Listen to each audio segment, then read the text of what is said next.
நாட்களை பார்த்தால் நீங்கள் போதகர்களாக இருக்க வேண்டிய நீங்கள், உங்களுக்கு நான் என்ன கொடுக்க வேண்டியதாக இருக்குது? பாலே. பேதுருவை இந்த ட்ரைனிங்கில் தான் கொஞ்ச நாள் நடத்தினார். ஒரு நேரம் என்ன சொன்னான் பேதுரு? நீ ஜீவனுள்ள தேவனுடைய குமாரனாகிய கிறிஸ்து. மெச்சூரிட்டி. இன்றைக்கி சபையில் சில பேரை பார்த்துருக்குறோம். அவங்க வெளிப்படுற சாட்சி, அவங்களுக்கு நடக்கிற காரியத்தெல்லாம் பார்த்தா ஹை மெச்சூரிட்டியாக இருக்கும். அப்படியே தேவனுடைய வல்லமை பலமாக இறங்கினதே போல் இருக்கும். அது அந்த வேலை. அதுக்கப்புறம் பாருங்கள், அந்த சாட்சி கொஞ்சம் கொஞ்சமாக மங்க ஆரம்பிக்கும். அவங்க லைக் அ பேப்ஸ். அவங்களுக்கும் அவங்க சொல்கிற சாட்சிக்கும் வித்தியாசமே சம்மந்தமே இருக்காது. குழந்த மாதிரி பேசுவாங்க.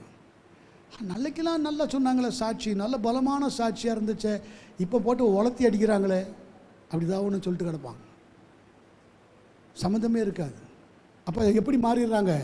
குழந்தை. இதுக்கு என்ன காரணம்னா அந்த growth, spiritual growth.